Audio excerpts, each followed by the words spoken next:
gracias a todos por la invitación. La verdad es que me encanta venir aquí, hacía tiempo que no lo hacía y siempre es un placer hablar de economía española y de las muchas cosas que están pasando en el mundo en la Rafael del Pino. Este panel me parece particularmente oportuno porque durante los próximos años vamos a volver a hablar de lo que hablamos en su momento durante la crisis financiera global, que es sobre la sostenibilidad de las cuentas públicas y nuestra situación fiscal. La economía española, como muchas de nuestro entorno, pues ha incrementado en mucho el endeudamiento público desde la crisis financiera global. Simplemente para recordar, en vísperas de esa crisis, nuestra deuda pública sobre el PIB era alrededor del 30 o 40% por ahí y ha alcanzado un máximo, incluyendo el periodo de la pandemia, de un 120%. El año pasado, de hecho, bajó un 5%, que es la mayor bajada de la deuda pública sobre el PIB en nuestra historia económica, que se debe como consecuencia de dos cosas: el fuerte crecimiento de la economía real, pero también de una cosa muy importante, que es el proceso inflacionario que estamos viviendo, el incremento del PIB nominal, que está siendo muy importante. El alto endeudamiento no es un problema siempre y cuando la carga de la deuda no se incremente. Esto es cuando los tipos de interés sean bajos. El problema que estamos viviendo ahora es que los tipos de interés se están incrementando no como consecuencia del deterioro de nuestra calidad crediticia, sino como consecuencia del esfuerzo de los bancos centrales por combatir la inflación.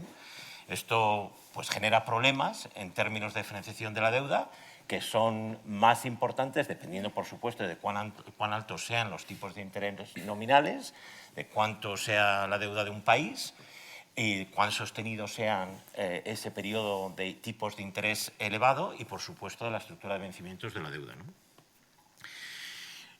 No es este el lugar para hacer calibraciones detalladas, pero cualquier esperanza que podamos tener de que el proceso inflacionario desapalanque al soberano, esto no va a ocurrir. O sea que la inflación ayuda, y ayuda siempre un poco, y esto está muy bien, pero básicamente en su momento los tipos de interés a los que refinanciar la deuda incorporan las expectativas de inflación y a partir de ahí uno empieza a pagar los tipos de interés mayor, ¿no? A esto se añade, para ser sinceros, que las perspectivas de crecimiento para empezar el año que viene no son nada buenas. Y esto por varios motivos en los que no debemos entrar ahora mismo, pero vamos a tener que hacer un esfuerzo fiscal en situaciones donde el crecimiento no va a ser muy elevado. Así que la discusión sobre la sostenibilidad de la deuda es algo que nos va a venir, no solamente a nosotros, sino a muchos miembros de la eurozona, y tenemos que empezar a pensar en ello, ¿no? En cierta forma, mi presencia en este panel es simplemente para hacer un par de puntos que quiero hacer para un poco iniciar la conversación. Lo primero, como les decía antes en los minutos anteriores a esta reunión, porque yo creo que hay unos sesgos importantes de los que a lo mejor podemos hablar, que se derivan de la interpretación que se está haciendo de nuestra última crisis y en particular de cómo se resolvió la crisis de deuda soberana griega. Como la ven ahora muchos estadistas europeos, es que aquello fue una experiencia positiva, que aquello fue un poco follón en su momento, por decirlo de una forma no muy técnica, pero que no salió tan mal. Y yo tengo muchas dudas de que esa sea la lectura que hay que hacer de lo que pasó con la deuda soberana griega y su reestructuración. Y dos, que en nuestra unión monetaria no hay un proceso formal de resolución de crisis de deuda que la contemple en todos sus aspectos y, en particular, un proceso que, por así decirlo, tenga en cuenta todos los intereses que tienen lugar en un proceso de reestructuración de deuda, ¿no? Y aquí lo que quiero sugerir como idea es que a lo mejor nos podríamos beneficiar, sobre todo porque somos un país en una unión monetaria, como es el caso de Puerto Rico, del que nos va a hablar Jaime en un momento, de tener un proceso formal de reestructuración de la deuda soberana. Más ambicioso, dicho sea de paso, de los que se han propuesto recientemente. Y ello por varios motivos. Primero, la formalización del proceso de reestructuración permite una clarificación de cómo se van a descubrir las pérdidas y cómo se van a repartir de forma equitativa entre todas las partes involucradas en un proceso de reestructuración. Es decir, no solamente teniendo en cuenta los intereses de los bonistas, sino también de todos aquellos que tienen, por así decirlo, un activo frente al Estado, pensionistas, funcionarios, todos ellos. No hay que olvidar que en el caso, por ejemplo, de la reestructuración griega, fue un proceso muy difuso, donde los únicos intereses representados eran precisamente los de los bonistas.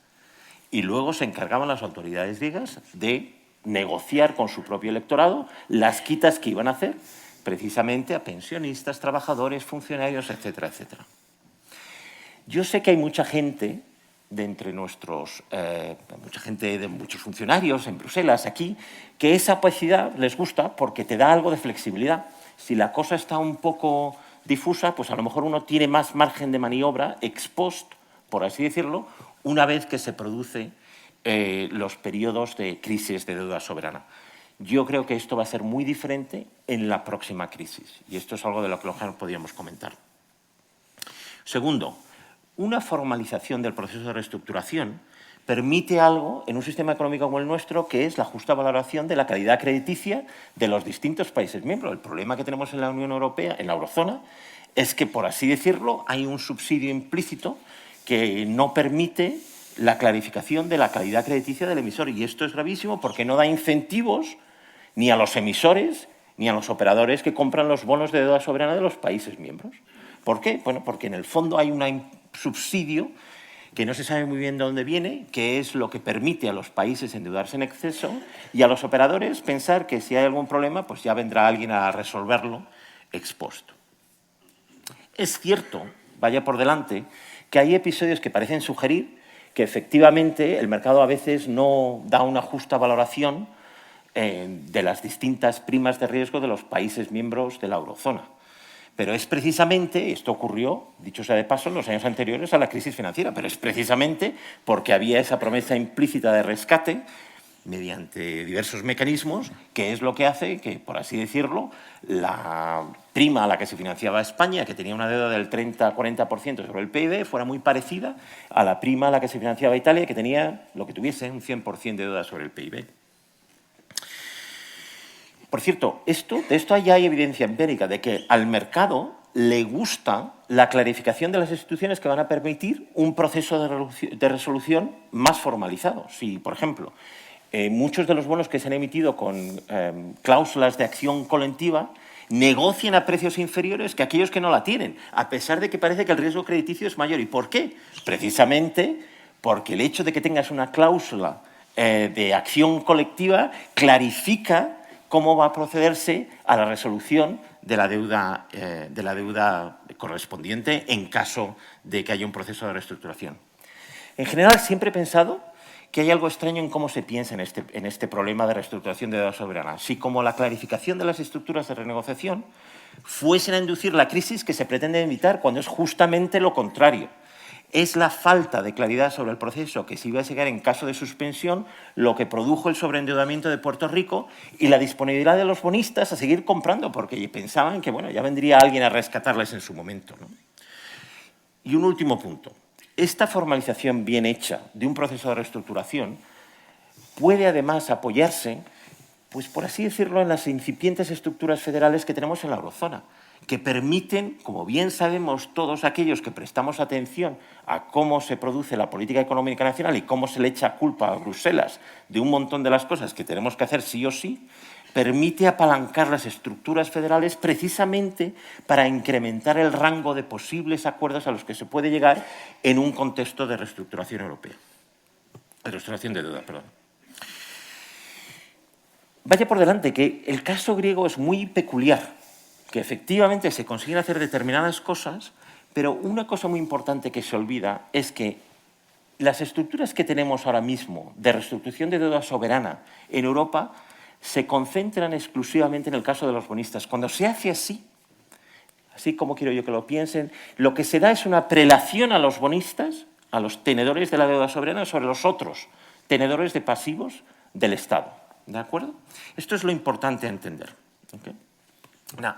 Vaya por delante también otra cosa, que el argumento que siempre se aduce de por qué no se quiere tener un proceso de reestructuración formal de la deuda soberana es el contagio, de que si yo meto a un país X en un proceso de reestructuración, pues bueno, a lo mejor a alguien se le ocurre poner a ese otro país o a ese otro país. Bueno, todos aquellos que recordamos la crisis de la eurozona sabemos que el problema que teníamos es precisamente que nos estábamos contagiando los buenos y los malos, nos estábamos contagiando todos, con lo cual aducir que el problema es precisamente la posibilidad de contagio parece absurdo, dado la experiencia que vivimos precisamente durante la crisis financiera global, donde ese contagio ya ocurrió, cuando no teníamos un proceso de reestructuración.